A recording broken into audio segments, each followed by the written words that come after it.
Well, well, well. Dun, dun, dun.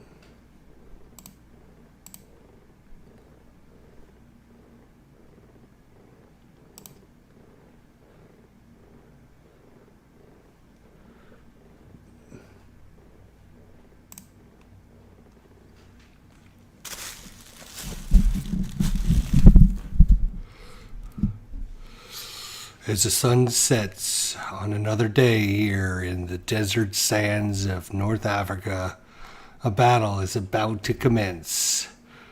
We prepare for battle for tomorrow. Welcome, one and all. This is your host, ID Jester. We are in Tabletop Simulator here. And pretty cool. Pretty cool. Have a whole nice desert outdoor cells here with our table, where we can enjoy our lock and load tactical. This is, of course, Heroes of North Africa. We're going to be playing, setting up, actually. We're not going to be playing in this episode. We're probably just going to be setting things up and talking about the scenario for next time. So here is our information. This is Kill or Be Killed, Kassala, Sudan, July 4th. 1940. So there's going to be some fireworks going on this day. Two Italian colonial brigades with mortars and armor support were ordered to take control of Kassala from the Saudi Defensive Force, the SDF, occupying the town. Although the town was prepared with heavy artillery shelling, the SDF wasn't going to go down without a fight. This scenario was made by Ralph Ferrara.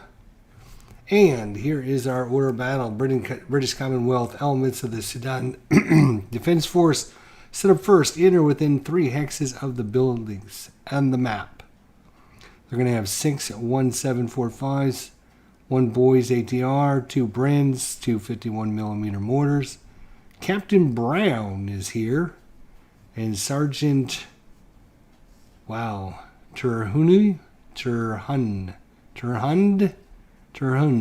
I'm going to go with Terhun. That's what we're going to call him. We have 2 MH Mark 3s, 3 Sangars, 4 wires, and 3 fate points. The Italians are the Elemente delle Brigate Coloniana. They're going to enter on turn 1 via the east side of the map board. They have 10 154s, 1 Breda 30, 1 Breda 37 dismantled, 1 Brixa 35 mortar dismantled, 1 81mm mortar weapon team, a medic. They have Serge Striga with the flexible skill. They have Captain Vista with the assaulter skill. They have 4 L3 35s, 1 M11 29, 1 off-board artillery mission with 3 firepower and 6 fate points.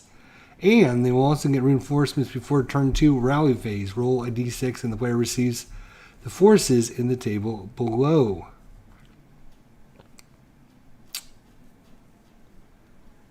So that is our setup. Alright, so this is obviously Tabletop Simulator, since we just talked about that. And, I thought I would show you a few things. I'm not going to do a tutorial or anything, but if you decide to check this out. Hey, Tony, how you doing? Good to see you. Tribe fan, how you doing? Clinton Parks, good to see you. Good to see everyone. So if you do get into Tabletop Simulator and you get into some modules, especially the lock and load, which are really, really good, you can kind of set things up however you like. This originally was locked in this position, so if I try to drag this, you can see I can't drag it. So what you need to do is right click on it and then toggle the lock off on it, so that way you can drag it around your map. So I'm going to do that, and then I'm going to actually rotate it. So if we're going to be looking at it, we're just going to kind of put it right there. That's what we're going to do. We're going to put it kind of right there. Sounds good? Too close. Put it right there. There we go.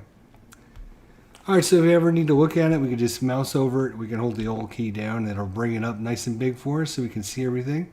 You can also scroll in and out a little bit. The other thing is the map board here, or the turn board. You can see I can't move this at all, so we're going to have to unlock this as well. And then should be able to pick it up and rotate it. There we go. Now, unfortunately, what that's going to do is just destroy all of my nice tokens I had on it, but we can reset that up. So, put this over here. All right. You can rotate the tokens. You can resize the tokens, which this is what I did down here at the bottom. So, we're going to rotate this around, and you can right click it and go to scale and just turn the scale down a little bit until it fits inside our little box. Like that. There we go. And you can see you can zoom in way nice and close. You can zoom way out. So that's super cool. All right. Turn 1, the Italians are set up like that. Fate points. As we just talked about in the scenario, the British have 3 fate points. Oop, that's not the British. The Italians have 6 fate points. Now the British have 3. There you go. Alright, then we can flip over to the other side here, and you can see the rest of the information. So we're going to use the map board 34C. Hex row 1 is the north edge. It's going to say 6 turns. The Italians have the initiative on turn 1, and Italian squads have a morale of 5 on the first turn. Victory conditions. Inside the controls the most building hexes at the end of the scenario wins. And you can see the building hexes are over here. The Italians are going to be coming over from this side, so they have to get over, take control of all those buildings.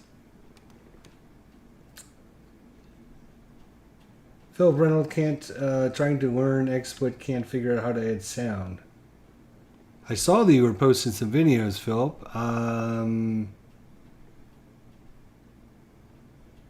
Do you have so in XSplit,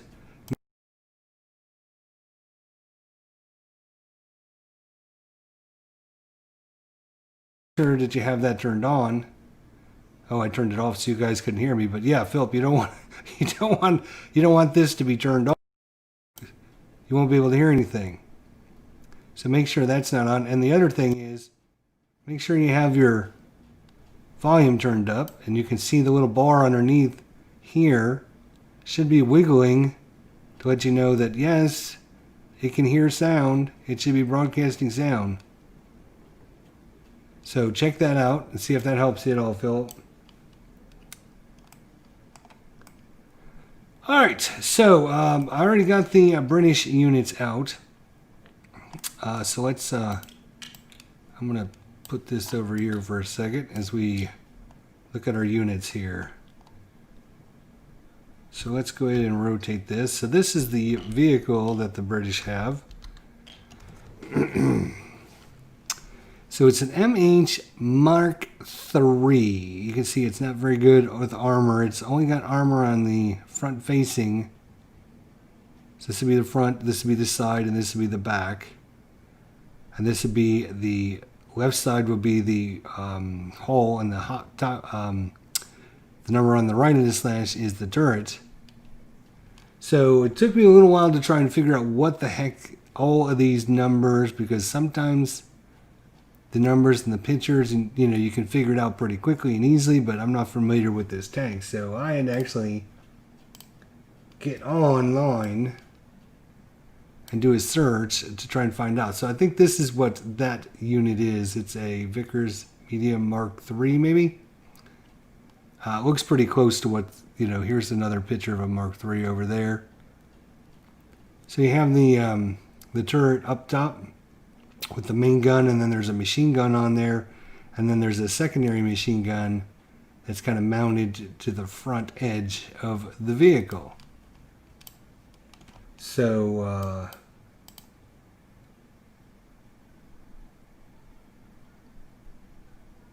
it's not wiggling at all.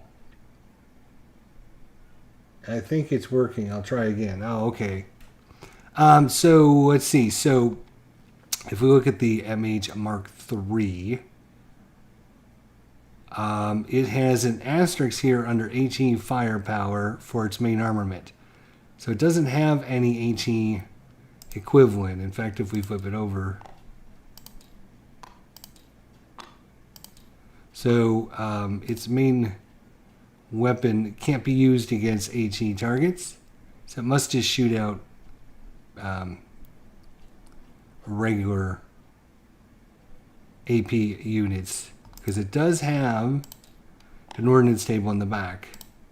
So up to range 2, it'll have a 7 or lower to hit, and it'll have 1 firepower.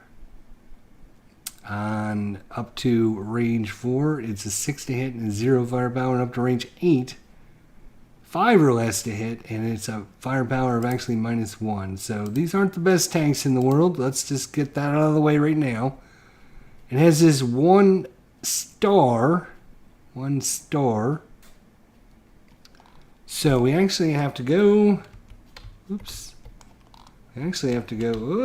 come over here. We actually have to go to the, and this is so good to lock and load. I actually have the module rules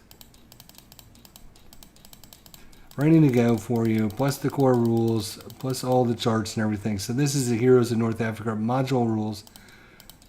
So if we look at this, we'll actually find out information about the vehicle.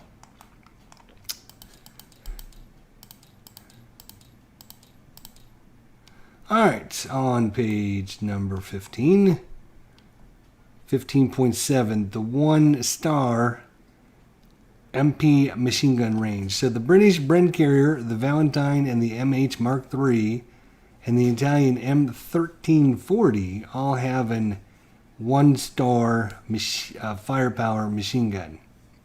These machine guns have a range of 7 hexes. So that's what the 1 firepower is on that. And let's see, I think that's everything we need to know about that.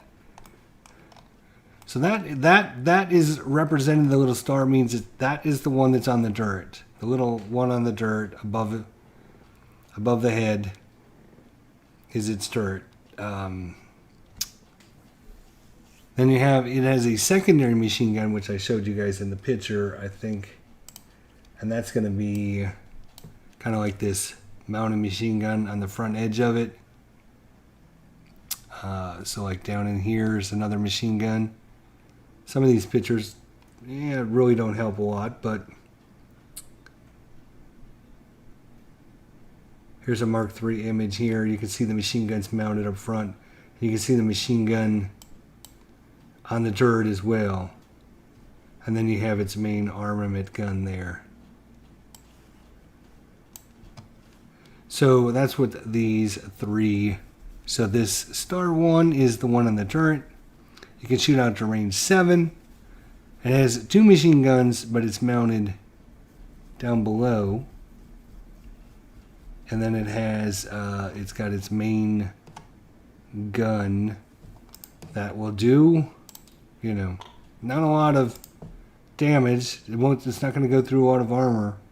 But that's okay, because the units it's facing aren't that great either.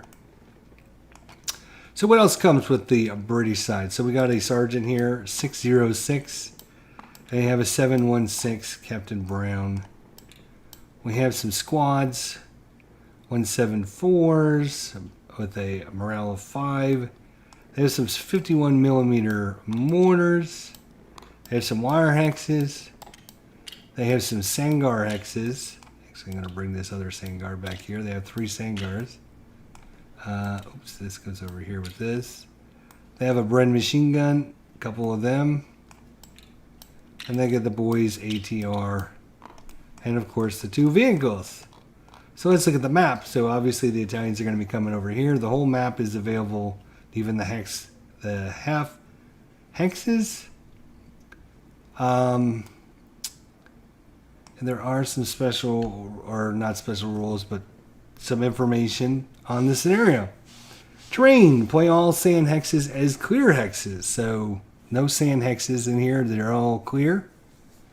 The geomorphic road nubs are considered clear hexes for this scenario. So this hex here, this hex over here, that hex, and that hex. So if you had multiple boards, you might have a road coming in and it needs to dead end somewhere, so that's why they have that on that. But in this map, these are just ignored, they're just clear hexes. There is no low ammo rule for effect in this scenario, and the fate points, and it shows you what you can spend your points on. So, 3 points to reroll any die or dice results. You can go in for 3 points. You can call in 3 firepower artillery mission. And for 2 points, you can call in 2 firepower mission. For 1 point, you can attempt to rally a shaken unit. And for 1 point, you can remove a fire or any type of movement marker on 1 single man counter or multi-man counter. So obviously, the British are only going to be able to do a little bit of this because they only have 3 points. The Italians have 6. Alright, so we have to set up the British units first. So the question is, where do we set up, right? So there are some special rules. What is this thing? It looks like almost like a road, but that is not a road. That is a wadi, right? So if we look at the wadi rules,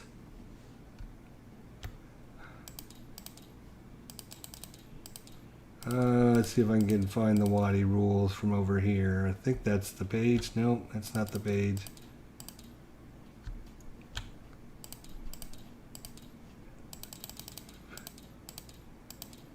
Let's see.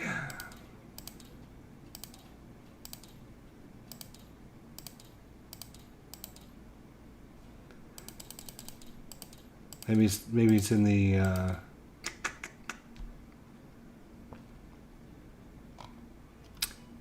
we can actually scroll up and down here. That's even better. Okay, terrain. Yeah, so wadis. Wadis represent shallow, dry stream beds that provide defensive cover for infantry. Leg units only. Wadis are open terrain for spotting and line of sight. Vehicles in a wadi can only be hit by ordnance. Anything that uses the OFT table. In their turret, when fired on from a non-continuous wadi hex, all hits are considered a miss. Sangars cannot be placed in wadi hexes. See the attack for more information on wadis. Hey Steeler fan, how you doing? So that's what this is. It took me a little while to try and figure out how is this a wadi, but because it looks like it sticks up out of the ground, not dug into the ground. And it looks like, you know, when you zoom out, it looks like a mountain range. But actually, when you zoom in and you see it with your mind's eye, this is the shadow of the ridge line that's here. Once you see that, then you go, oh, it's actually below ground. I get it now. So you can see the shadow here from this ridge line, like the sun is over here coming down, and there's a shadow on it. So this is dug in below the level. So where's the setup for the Brits, right? So let's flip this back over.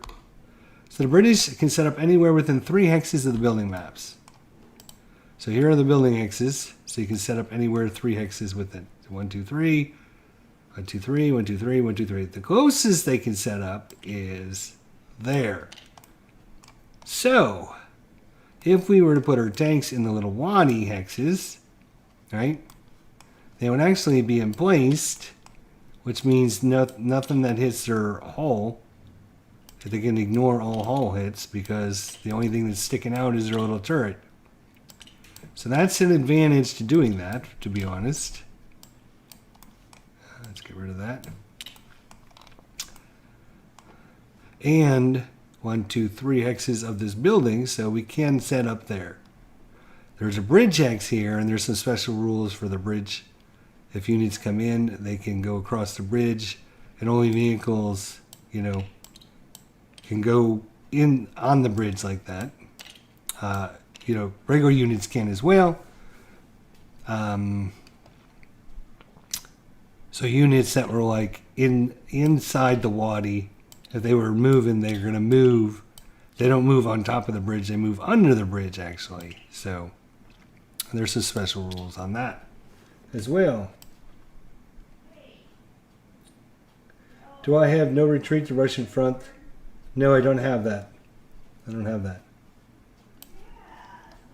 All right, so mostly open terrain. There are some hexes that are going to degrade some things. So let's look if we're setting this up for the Brits, right? What should we do? So let's look at some of the terrains here. I can get over here, zoom in on them. So we got the wadi. It's considered open, so spotting in this game is super important. So if you put units in the open, people are going to be automatically be able to spot them, which is kind of a problem. So you have to take that into consideration, but yeah.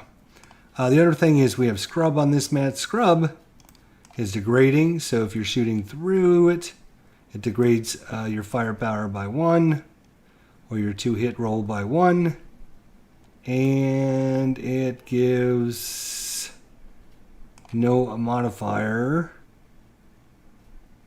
to the enemy that's in scrub. But it does negate the +1 moving or moved marker penalty for units. So if you move into this scrub, even if you have a moved marker on you, you don't get that penalty against you, which is good. And it degrades units line of sight when they shoot through it. So that's important. And then we have this here, which is the Hamada. Hamada. Hamada? Hamada. I'm going to go with Hamada.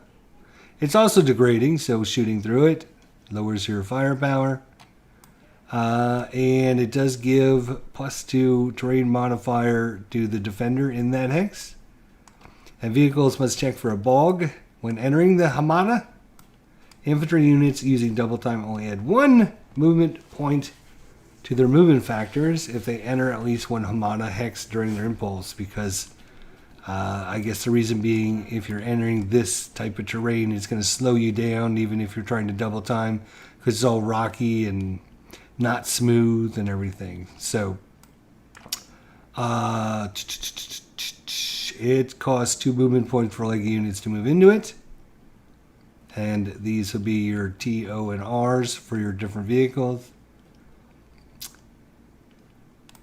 So degrading terrain. So the important thing with degrading terrain in lock and load is once you reach more than 2, you can't do it anymore. So if this vehicle was here and there was an enemy over here moving along, if he moves here and then moves here and then moves here, and this vehicle wanted to shoot him, line of sight goes into the scrub, degrading terrain. Goes into this, degrading terrain, and then it goes into this one. You can't ever have more than 2. So if it goes into the third one, it's blocked. So this would actually be a blocked line of sight situation. So that's important to know, I guess. Watched Operation Barbarossa on this morning. Looks very interesting. No retreat to Russian front. Yeah, I'll have to look at that. Alright, so as the Brits, we have to figure out, mostly, if a unit was here, right, and this guy was to shoot, you're going to be shooting through that hex, and then possibly this hex and possibly this hex as well. So this and this combo is not good for the Brits. On the left are, the closer side. It's not as bad with terrain. We could put both of our units. Put one here. That way he's kind of shooting this way mostly.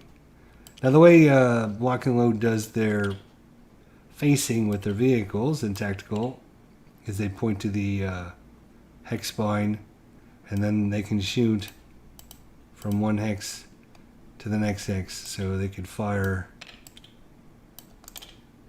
Let's clone this.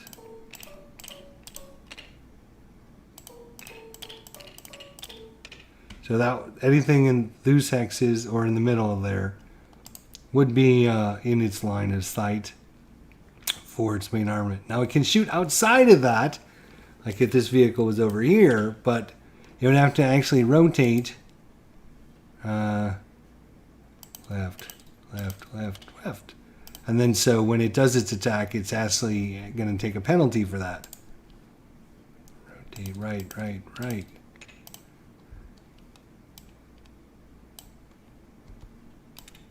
Alright, so... Hey, hey, hey. There you go. Alright, so, yeah. And then the other thing the British have to think about is... We know the Italians have off-board artillery support. And the way that works is they're going to target a hex. They're going to roll to see if it lands in this hex, and then all of the hexes, that hex and all the hexes around it,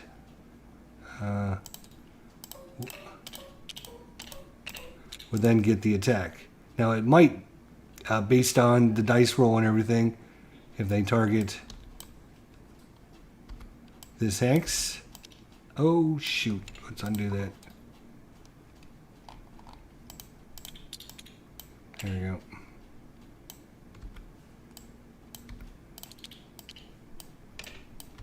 So they could target this hex, and then if for some reason the leader doesn't get a good roll and it's rifts or whatever, they can end up falling here.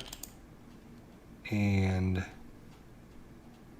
boom. So then it would attack anything in those hexes. So you don't know for sure. Oops. All you're going to do is guess where you want it to go, and then hopefully get it to go in that spot. So if the Italians were to target this hex and it was able to land in this hex, oops, wrong button.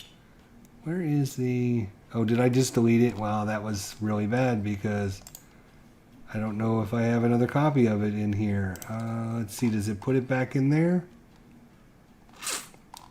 Oh, nope, it does not put it back in there. Huh, interesting. Is there a like delete icon folder that puts the stuff that you delete into that? That would be very helpful, but oops, probably should have done that. Anyways, bummer. And I can't get, I wonder, yeah, let's go back. Go back again. Damn. Nope. Well, let me go back and get the counter. Oh well, too bad. So anyways, if they target this hex and it does end up in that hex, it would attack everything adjacent to us.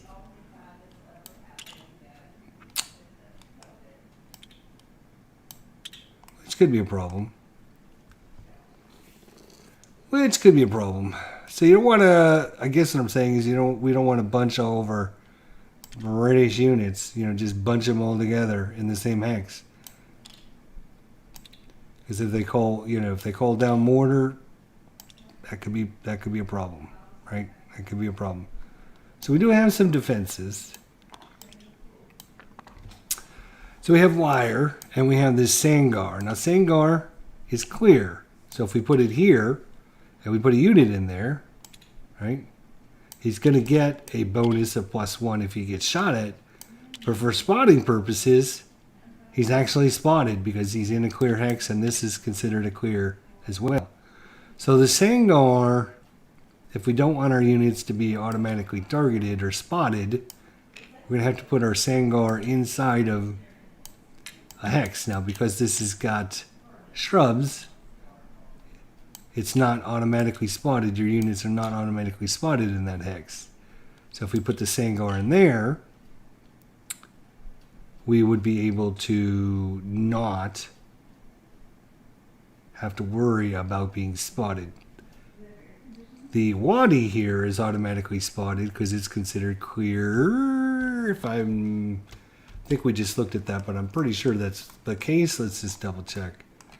Wadi, yeah, it's considered open. So anything that's open, that's going to be trouble for us if we're trying to set up good defenses here. So they'll be able to be spotted. So very important rules. You can't shoot anything unless it's been spotted.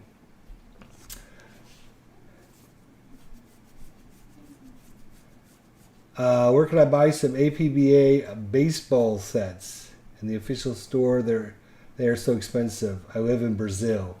Don't know, my friend. I don't know. What sport is this? Says D. Scott Howard. It's called the sport of trying to catch bullets. Trying to dodge bullets, I guess, is the sport. So yeah, again, we don't want to bunch everyone up, but we need to put these in good defensive positionings, right? So, I mean, that's something to consider. We only have 3 of them. And now what are we going to do with our wire? Right? So we could put our wire, because the Italians are going to try to have to take over these buildings right here. So we could try to put wire around to make it a little more difficult for the infantry when they come in to get through there. And I'm not sure there's any special rules on where the wire can be placed. It is degrading. +2 degrades line of sight through any portion. That's for the wreck. Even though there's a wire marker on here, it shows vehicle or wreck. It should say vehicle or wire, I believe.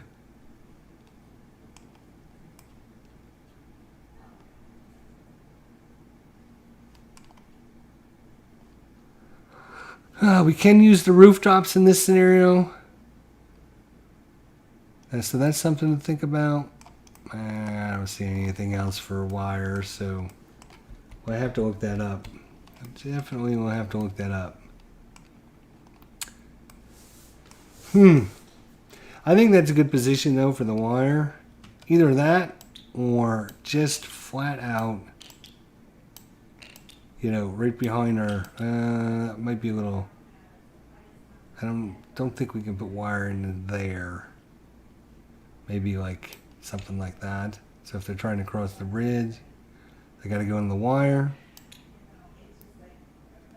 Yeah, I don't know. I kind of like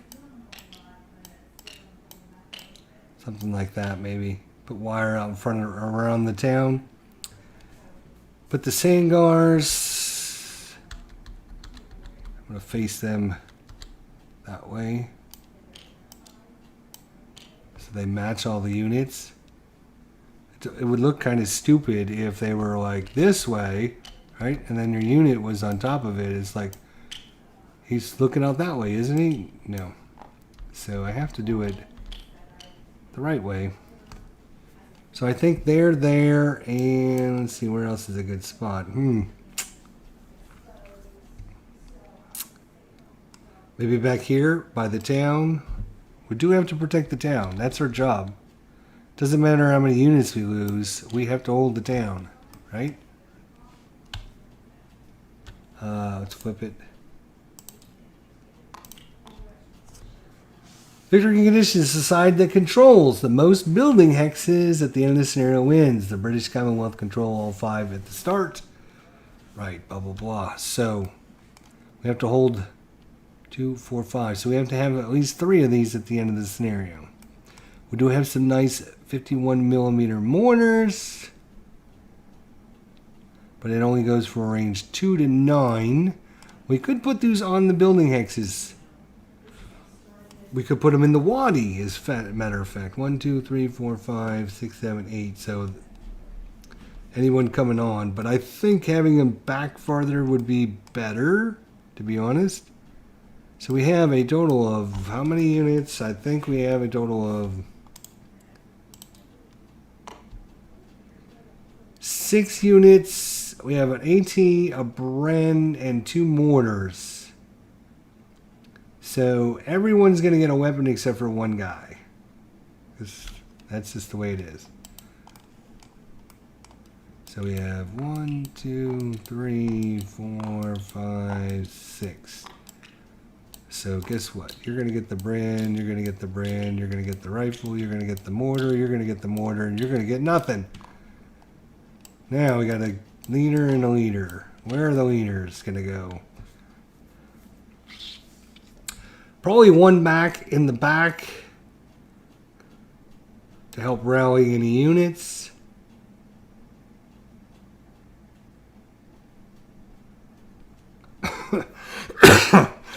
Excuse me. Again, special rules with the buildings here in North Africa. Because they have flat roofs. So you have basically 2 locations. You have a location inside a location is what they call it. So they have a location on top of the roof, and then you have a location in the building. And it costs 1 movement point or 1 movement factor to go up or down from the roof. But the advantage with that is your mortars can shoot off the rooftop.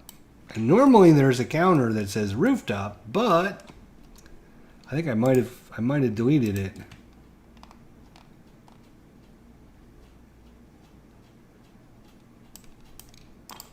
Let's see if we flip this. No. That's not going to help at all.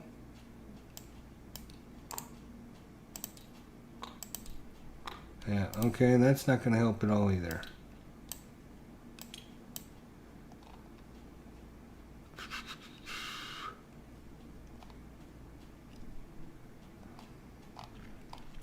Yeah, there should be like a marker that says on roof, but I don't have it.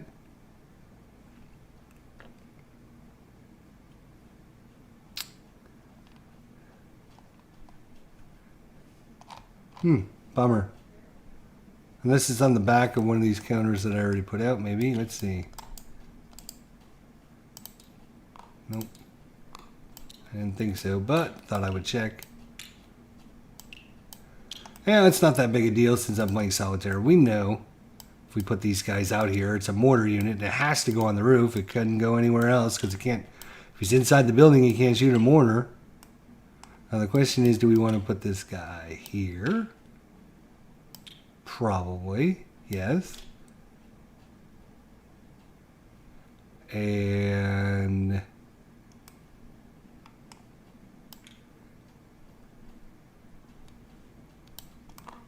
all right, so we got a guy with the Bren. And let's see where he's going to go up front. Probably another guy with the Bren. I want just the Bren. Thank you. And I can't remember in this game if you put the support weapon. I think you put the support weapon underneath the counter, I think, in this game. So I should probably do that. I believe. I could be wrong on that. Yeah, that's fine. That's the way we're going to do it. That's the way we're going to do it. So we definitely want a leader in the back here in the buildings to help rally our boys. And we want a like a front group that's going to try and slow down the enemies, because we can't just let them come flying in. Because if you think about it, right? If you think about it, if you look at these tanks, we'll look at them here in a minute, but they got 7, or I'm sorry, they got 10. So we could go 1, 2, 3, 4, 5, 6, 7, 8, 9. Entering the bridge costs how much?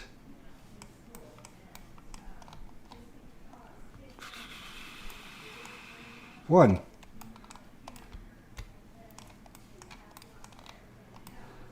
So, let's see. That was 1, 2, 3, 4, 5, 6, 7, 8, 9, 10. You can make it all the way to, like, literally right here on the first turn. If you wanted to move up that far. So, distance isn't really a problem for them. So we have to keep somebody up front to kind of slow them down, make them a little scared. And one thing that'll make them a little scared is this AT rifle. He won't want to get his tanks up there with this AT rifle. So up to range 2, it's 7 to hit, 1 firepower. Up to range 4, it's 6 or less to hit with 0 firepower. And up to range 8, 5 or less to hit and a -1 firepower. So if we get them in range 2, 3, or 4, got a okay chance of doing some damage to them. Unfortunately, we only have one of them. We've got to make it count, boys. We're going to have to make it count. You guys have got to be the British heroes.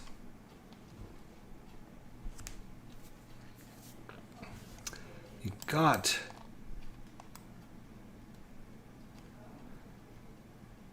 So we could. Again, the problem is if we put guys like there and we put guys there, all he has to do is call down one barrage and it can damage a whole bunch of guys. So we'd like to spread out a little bit. Problem is, over here we'll be shooting through the degrading terrain. That's a -2 to our firepower, which really sucks. So unless they're coming right down this line. But if they're coming down the middle, then we're going to shoot this way through it. So it's no matter where we go, we're gonna have problems.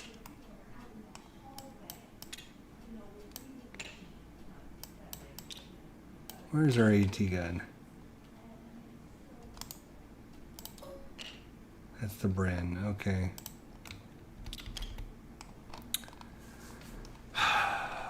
Where's our AT? Oh, there it is. The AT rifle. I definitely want to, I think, keep...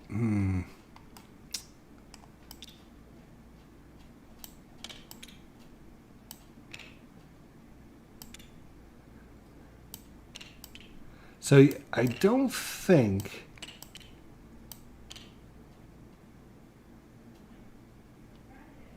I think that would be okay for the tank there, because anything...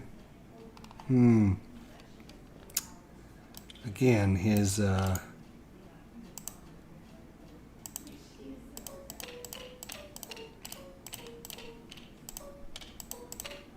would be anything in there.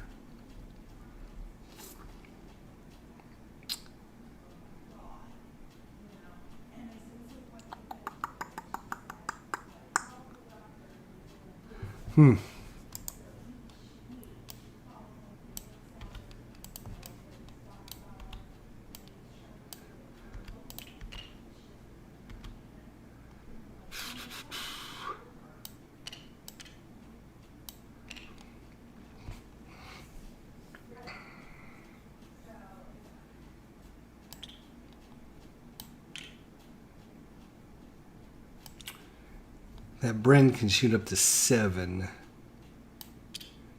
spaces, huh?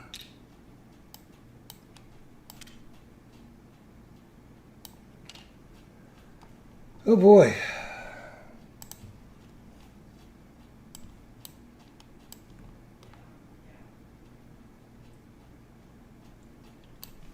It's the rifles can actually shoot up to 7 spaces as well.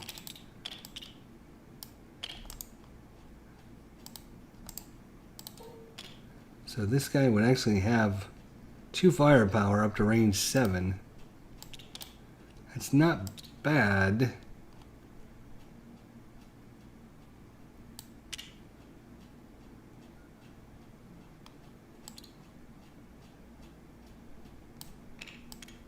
Ugh. To try and use our you know what? I think we'd rather just use this leader, I think, up here. Just to help with rallying.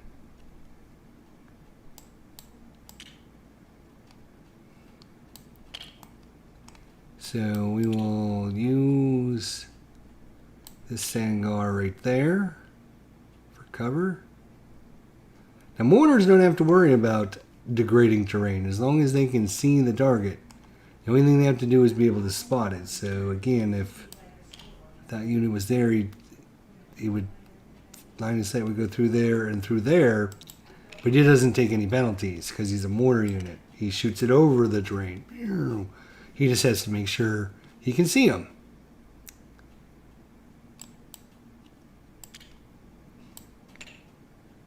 Is this the other? I think this is the other Bren, right? Yeah. That's a pretty good spot. It's kind of... Damn. You know what? Again, our job is to hold the town, right? So maybe we should try to hold the town.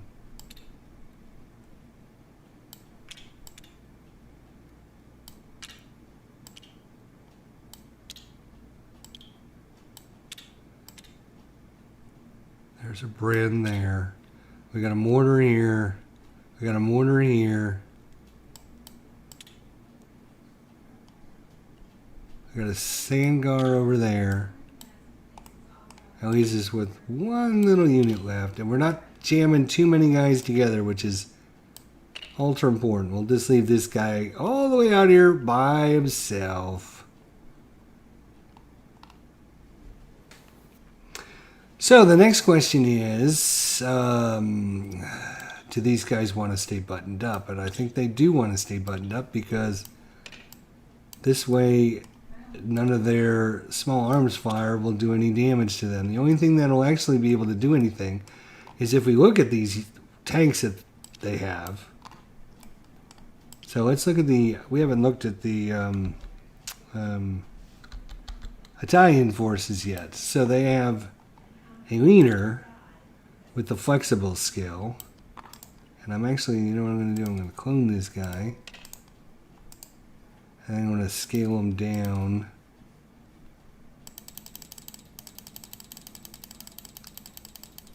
And put him there. So I can remember who's which, because they have two leaders with two skills. So they have Sarge Striga with flexible. So what can a flexible leader do? Single use. This leader is adept at making tactical decisions during the rally phase. This leader can split one and only one good order squad into two half squads, observing the squad's normal half squad reduction. Thus, if required to roll for half squad type during reduction on a casualty result, you roll for each of the two half squads.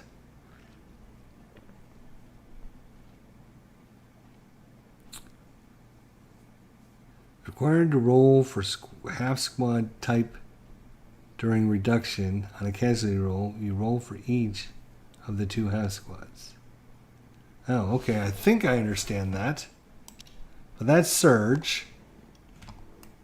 And then we have Mr. Grumpy Face. Look at this guy. Good Lord.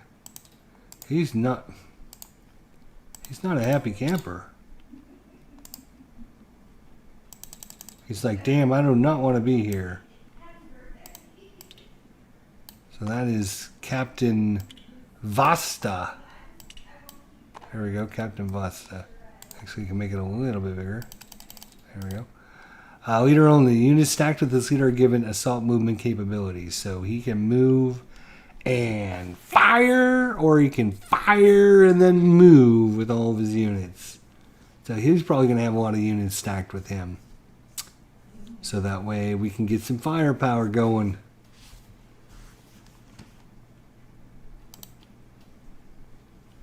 So that's the leaders and their little chits.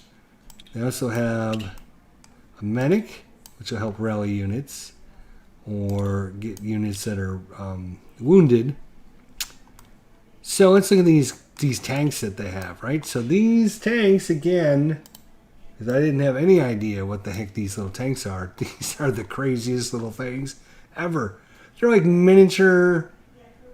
They're like miniature little vehicles, and they're like 2-man. Let's see if I can find a better picture. Let's go and look at the images. So yeah, here it is. You see it? It's like a miniature little thing, and all you do is you put 2 guys. One guy sits in one side, and he drives, and the other guy has like a machine gun sticking out in front of him, and he has access to that machine gun. So here it is over here. You can see like 2 little guys just sitting there. One guy drives, and the other guy has like a little machine gun that he operates. That's what these vehicles are. They're crazy. Oh my gosh. You can see how little it is compared to these bigger, and this isn't even a very big tank, right? You can see how little it is compared to that. That's crazy. So when we look at it, even though this is a vehicle, it doesn't even have a main armament. If we flip it over, you can see it's got nothing. The only thing it has a machine gun that this one guy that's going to be sitting back here has access to. And it does an HE firepower too. It's got one armor on the front, nothing on the side, nothing on the rear. But it is considered armor, which means that these guys button up, they won't be able to be hit by any of the small arms fire. So the only thing that's going to be able to do anything to it are the tanks, the vehicles, or that AT rifle. Where is it? That right here, I think. Yeah, so the AT rifle or the vehicles. No, these vehicles, yes, these vehicles do have a main armament, right? Flip. Yes, they do. So the vehicles can shoot their main armament and try and take these tanks out. And there's 4 of them. 1, 2, 3, 4. They have 10 squads, I think it is.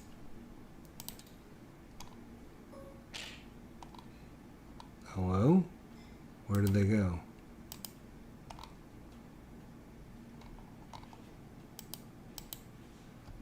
Rewind? No.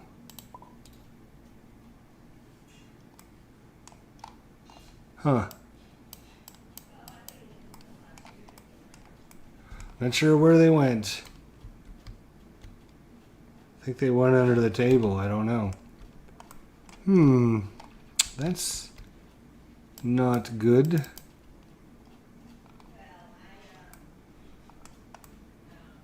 I'm not sure I can get these guys back. Let's see.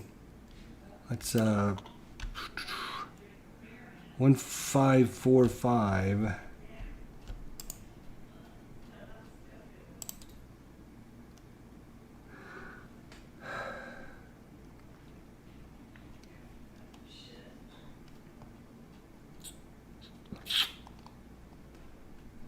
Nope. Once you take them out of there, you got to make a copy of them, and let's see if I push the table drawers in. Can I see under the damn table? This is one of the problems I found with Tabletop Simulator. It's a great little program, but they need to have some way to make it so that things like this don't happen, where you drop things through the table and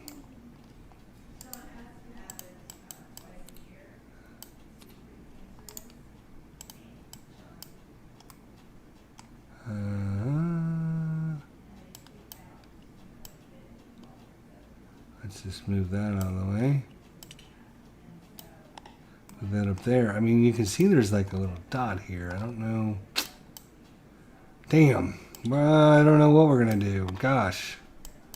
81 millimeter mortar they have. They have a Breda, which is a machine gun. They have a support weapon, and then this is kind of like a bigger firepower 2, range of 10. And then this is a mortar. Then they have this other vehicle.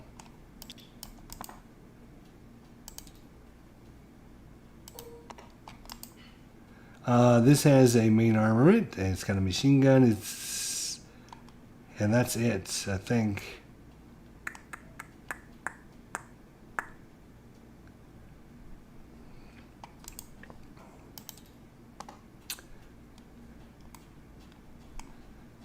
It can 7 or less, 2 firepower. Might do some damage. Who knows? Who knows? It could be trouble. Yeah, this is really bugging me with this.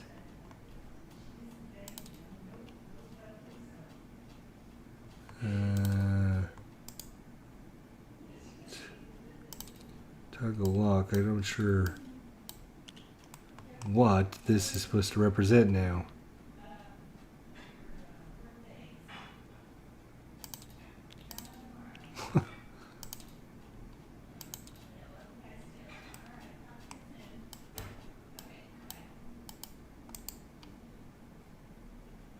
Well, let them walk again.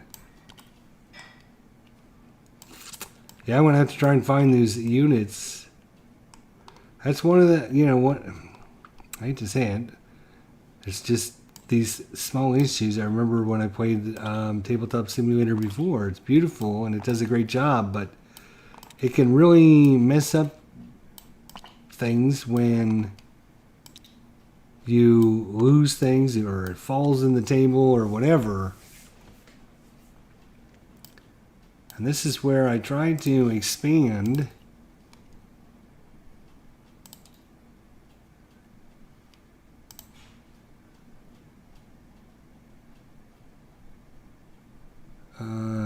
it would be a generic, a board, no,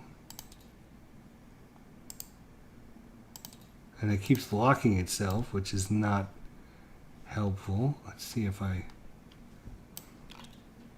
get it to like fall off the table, maybe it'll.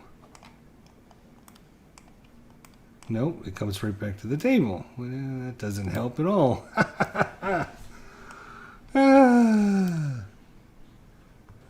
That's crazy.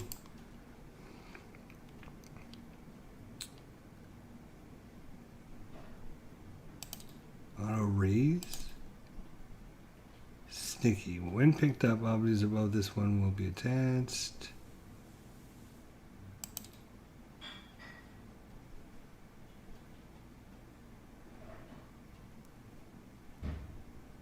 Clone. Maybe I can. Oh yeah, I can clone it, but I can't clone the units that were there to begin with.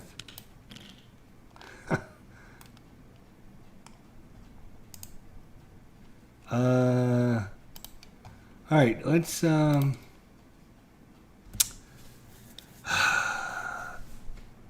let's load and save. We're gonna call this Heroes of North Africa 4.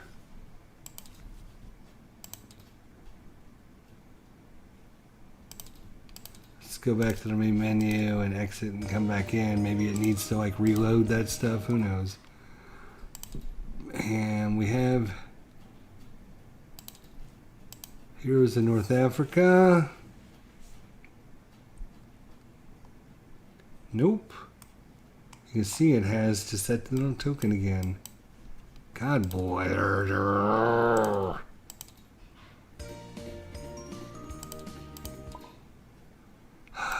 Now if we have to go all the way back to what I had loaded previously before everything. Nope, that's not the right one either.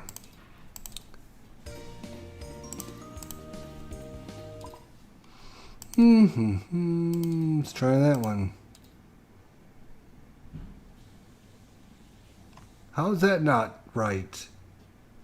That was before we even put the units on. Oh, right, here they are. Okay. Oh, great. I have to do everything all over again, but it should be pretty easy because we know what we're doing now. This is going to go there, that's going to go there, that's going to go there, that's going to go right there. We're going to take our Sangar and rotate it. Face it the right way at least. Here I'm going to do the same thing. Probably right there.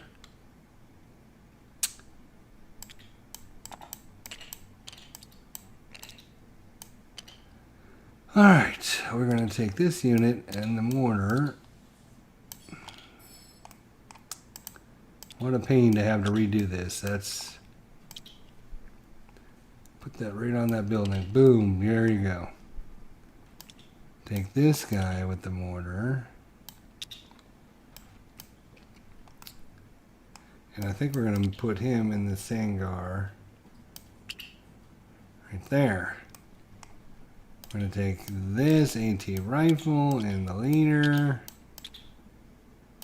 We're going to bring this guy over here. We're going to put this guy here. And I had everything nice and neat, and now I can't keep it neat because I have to go fast. We have a Bren machine gun. Put him in the Sangar. I got another Bren. We're going to put him way up here, all by his loasomeness, all by himself.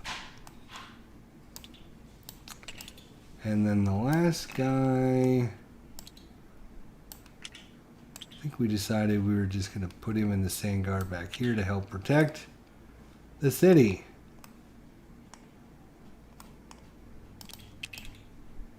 So, what I'm going to do, that's not what I want. I want this. Search. I can add this unit back in, so that way if something happens to these, I can always drag it back in. Can I bring that back in? This is, see this setup, it shouldn't be like this, right? You should have multiples of every copy in here, so that way I don't need to clone this, make a clone copy, and then put it back in here. Because if something happens to this unit, I can't get it on the list anymore. Because there's like literally one copy. So you have Mag here, right? If I take Mag and put him on the table, you see Mag is no longer over here. Because there's like one copy of him. If I bring him, I can bring him back, right? And drag him back, and now he's not the table, but he's back over here. And go away. I'm trying to click on, yeah, so you can't right click on anything here. So the only thing you can do is drag it out, right? There's your unit. But now he's no longer over here. So if you run into problems where what happened to us happens, that's kind of my one big complaint with this. They shouldn't allow things like that to happen. The game, it's not the module. It's not. That's not what I meant to do. The game shouldn't allow. The game shouldn't allow players to lose units off the board.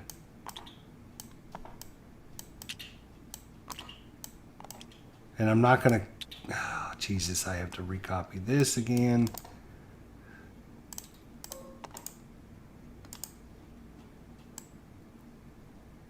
So I can put that on the card. Just copy Mr. Grumpy Face over here. Go away.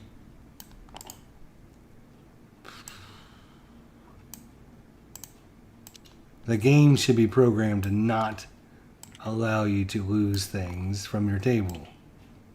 Or it should give you a warning message. Hey, if you do this, you will lose object X off the table. Okay, no, I don't want to do that then.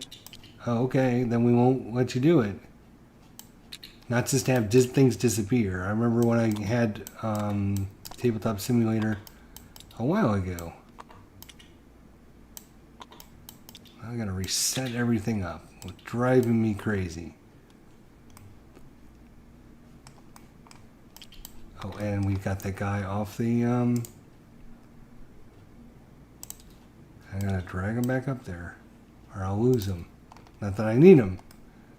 But I had this all set up nice and pretty, and now I've got to change it back to the way I like it.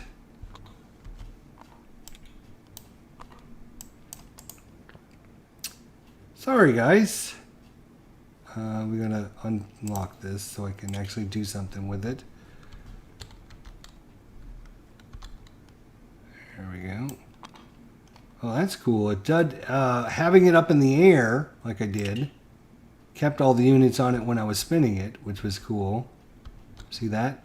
But if you do that while it's on the ground, it took all of my things off of it. But having it up in the air, I didn't have to do that, so that was cool. I don't need any more reference cards, so that's good. Turn initiative, we got the fate points, the turn, all the units.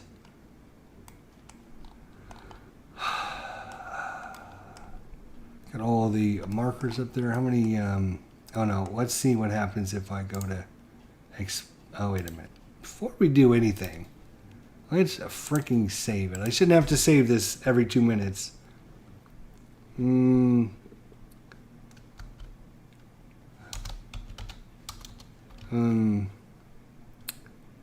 Let's go North Africa 5.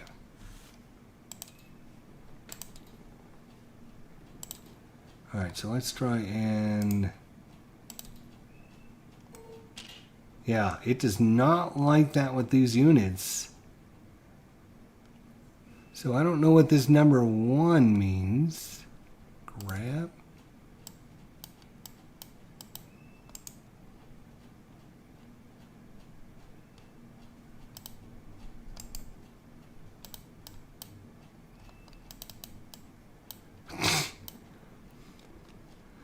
And if it just undid what I... Yeah. If it just undid what I just created, I'm not going to be a happy camper. You guys know me. That was the auto save. I don't want the auto save. I want the... Should be NA 5, right? Is that what...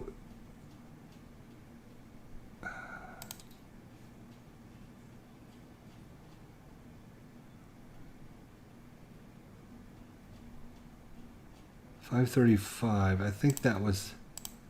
I better be the one. I'm telling you.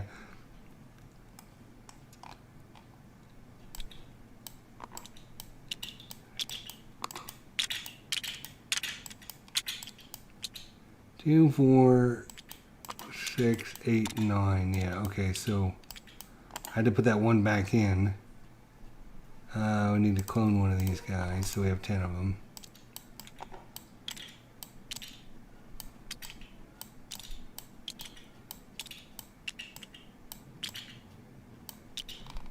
Now let's zoom out and see if that matters. Explode the stack. Nope. See, it just, you can hear it, like, I don't know if it falls through the table or what it does, but it does not like to do that. Screw you then.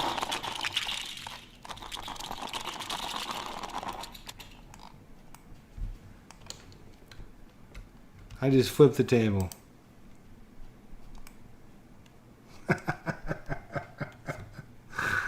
I still got pieces flying everywhere.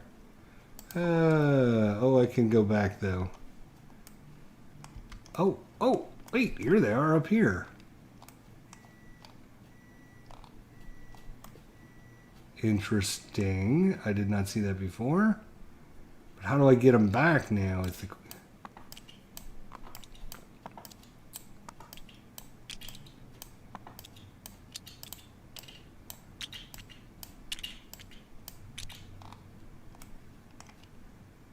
how does this little thing go away? Because I'm done with you. Can we delete that? It doesn't delete this thing though. How do we get rid of that stupid box?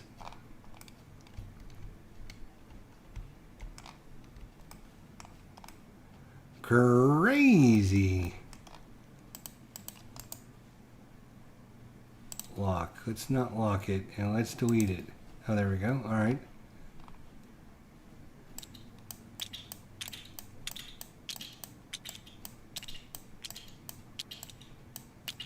Now let's bring all these over to the map and see if that makes any difference.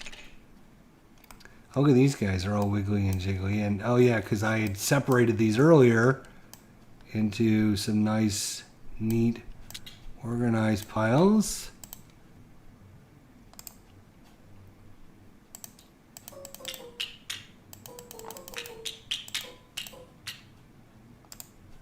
Why are you all wiggly and jiggly?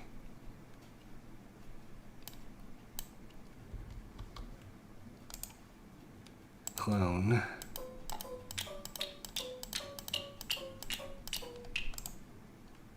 Much better. Now, can we explode the stack? We can do it there. All right, I'll repack the stack. And let's do it over on the edge, say like there.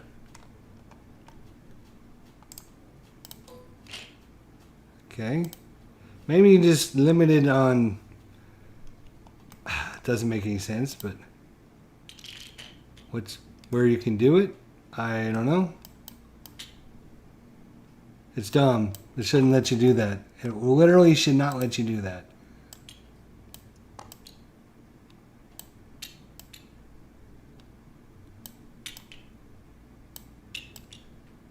And why are you not square, dude?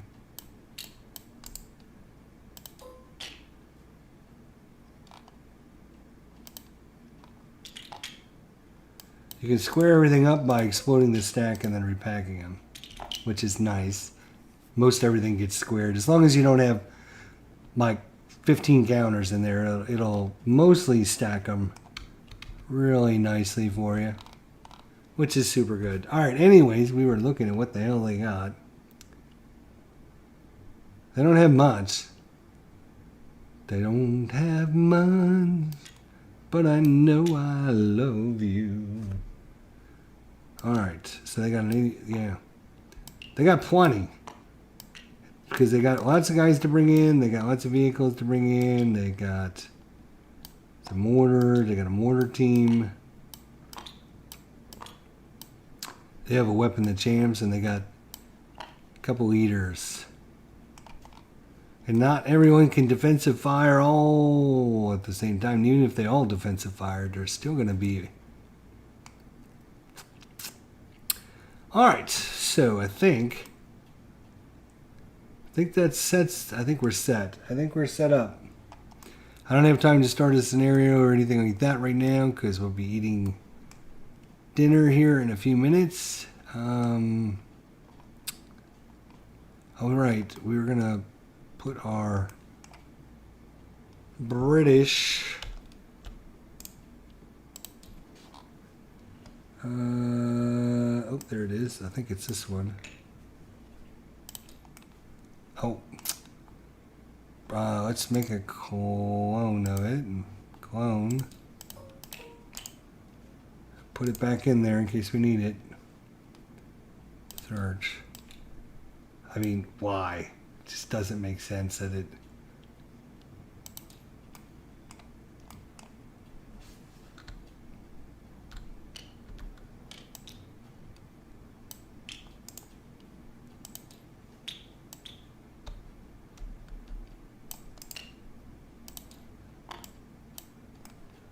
So if they are buttoned up, because they do have at least a 0 armor, that is still considered armor. If it didn't have any armor, it would have a star there. So it is considered armored. So as long as they're buttoned up, they can't be hit by small arms fire.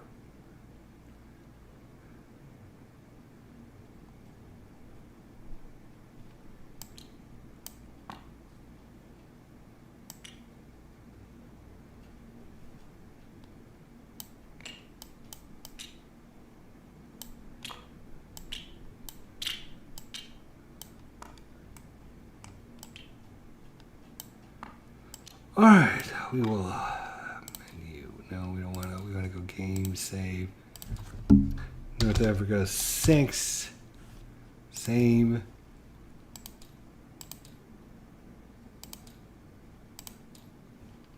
All right, it better freaking save it.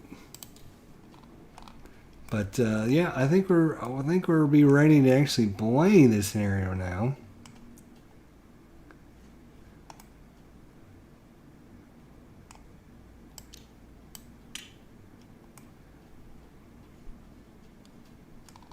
All right. Thanks, guys. We'll see you all next time. Have a good night. We'll see ya.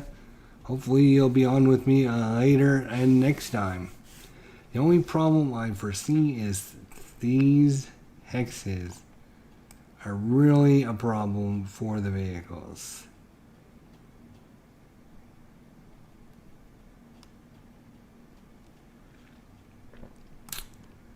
And to keep them from having that situation, we could move them back, actually. That actually might be a better position anyways.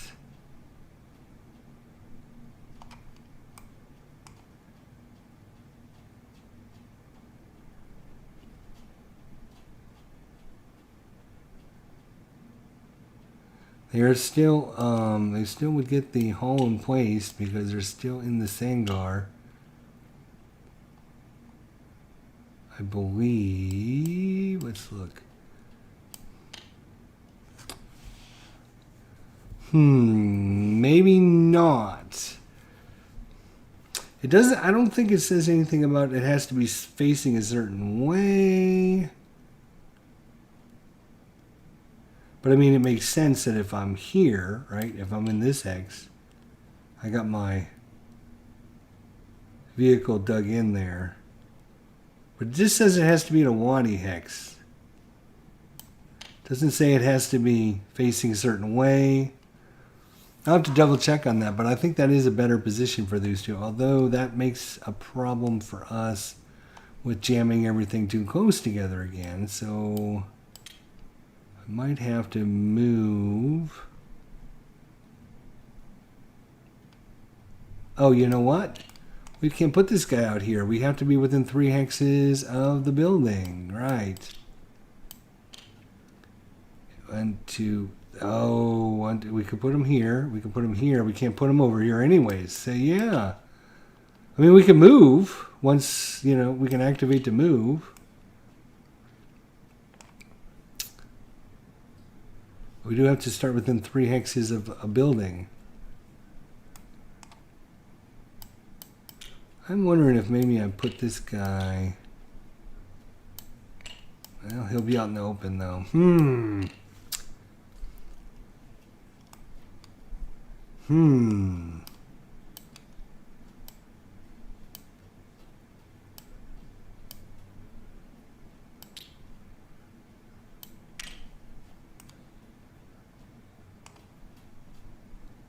1, 2... Oh, this guy could go over there.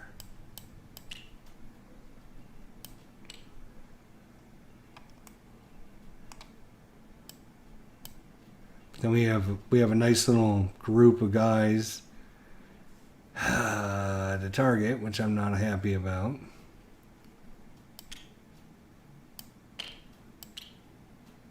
If he lands one right there, I would get all 3 of those guys. If he lands one here, I'd get all of those guys, though. So, yeah.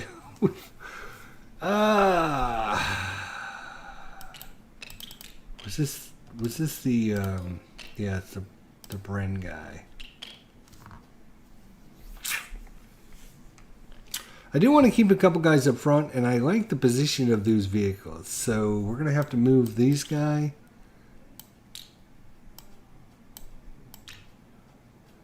somewhere else. I could actually move them here because I'm 1, 2, 3 from a building. Or this one. Or this one, I guess. It didn't matter. So I could put him out there. He will be spotted, but...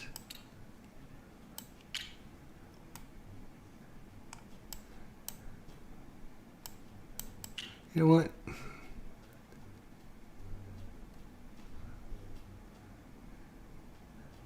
He's not going to have that many artillery fires, but man, if he gets a good one, we could just be like instantly dead, right? That would not be good. But there's no other cover over here at all.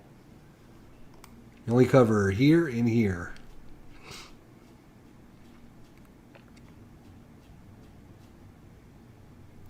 We could also do something like that.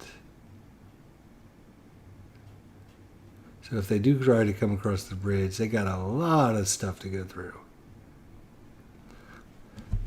Let me look up wire in my rule book here and see what it has to say. Edit, find.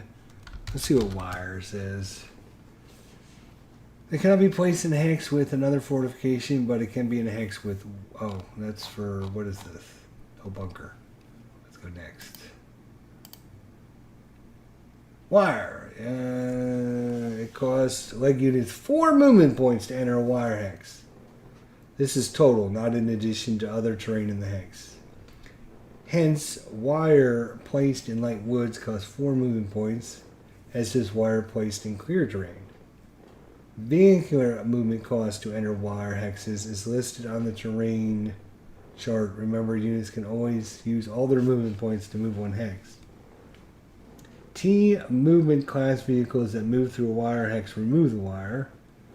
Other vehicles do not. So I think they have a T. Yeah, they're all T. So the tanks can go through it and destroy it. Well, I think we'll move it back then.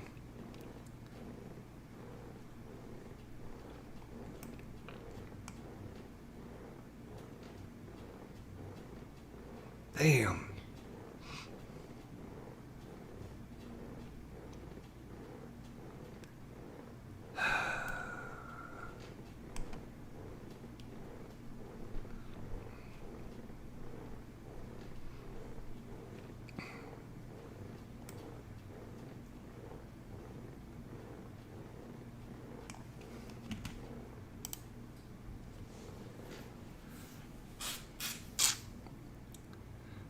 These guys, if they get into trouble or whatever, they could move under the bridge, which gives them better cover until they rally.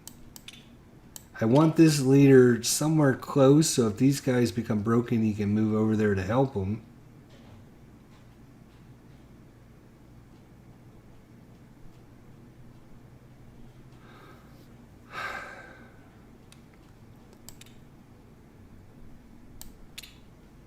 Yeah, that Sungar in the brush, it adds a +1 to the brush, which is... the brush doesn't give you anything, does it? No. It only gives you... It negates the movement, the +1 for the movement thing if you're in the brush. So, oops. So to be honest, the things that are here, it's the exact same bonus as you get here.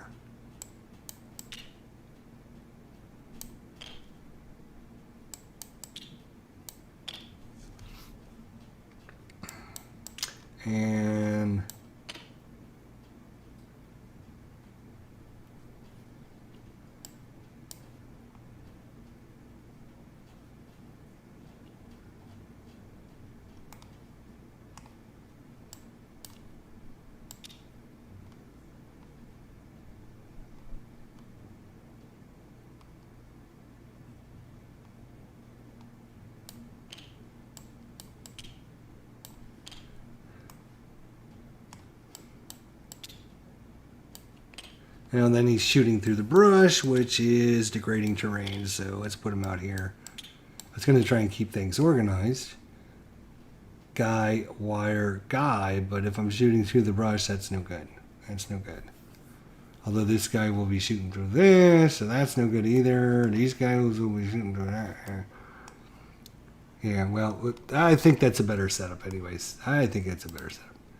All right, let's... North Africa, what do we say it was? 5, same. It's going to save.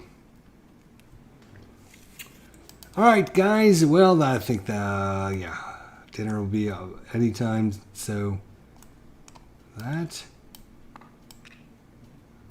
be that for Heroes of North Africa. We got it all set up and ready to go. I think I'm scheduled to do the final 3 turns of Old School Tactical tonight. And if we finish that scenario off, that would be super cool. So hopefully you'll come back and join us for that. And I think that's everything, but who knows?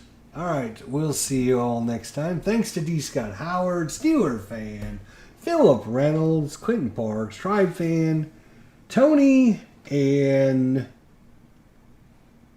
Jagatina from Brazil. Thanks for coming. We'll see you all next time.